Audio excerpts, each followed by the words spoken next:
بسم اللہ الرحمن الرحیم۔ بنی اسرائیل کے زمانے میں ایک غریب چرواہا شہر سے دور پہاڑوں کے درمیان اپنی بکریاں چرایا کرتا تھا۔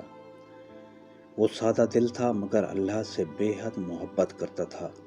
سارا دن تنہائی میں اللہ کو یاد کرتا اور کہتا، اے اللہ، اگر تو میرے سامنے آ جائے تو میں تیرے بال سنواروں، تجھے دودھ پلاؤں اور تیرے پاؤں دبا دوں۔ وہ یہ سب اپنی محبت میں کہتا تھا، اسے علم نہیں تھا کہ اللہ ہر چیز سے پاک ہے۔ ایک دن حضرت موسیٰ علیہ السلام وہاں سے گزرے۔ انہوں نے چرواہے کی باتیں سنی تو فرمایا، اے شخص، تم اللہ کے بارے میں ایسی باتیں کیوں کر رہے ہو؟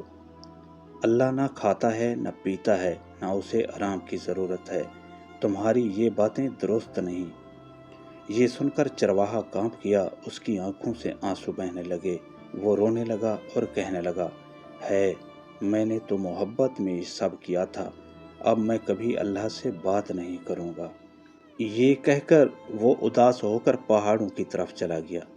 حضرت موسیٰ علیہ السلام ابھی آگے ہی بڑھے تھے کہ اللہ کی طرف سے وحی نازل ہوئی، اے موسیٰ، تم نے ہمارے بندے کو ہم سے دور کیوں کر دیا؟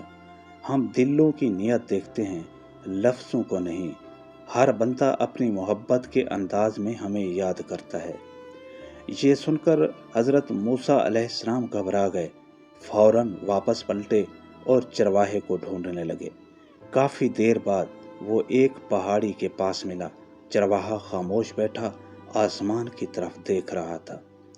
حضرت موسیٰ علیہ السلام نے اس کے پاس جا کر فرمایا، اے نیک انسان، اللہ تم سے ناراض نہیں ہوا، بلکہ اللہ نے تمہاری محبت کو پسند فرمایا ہے۔ تم جس سچے دل سے اسے یاد کرتے ہو، وہی تمہاری سب سے بڑی عبادت ہے۔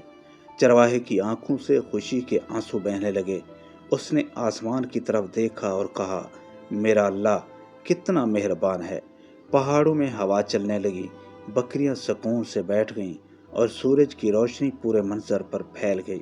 حضرت موسیٰ علیہ السلام نے محسوس کیا کہ سچی محبت اور خلوص ہی اللہ کے قریب ہونے کا راستہ ہے۔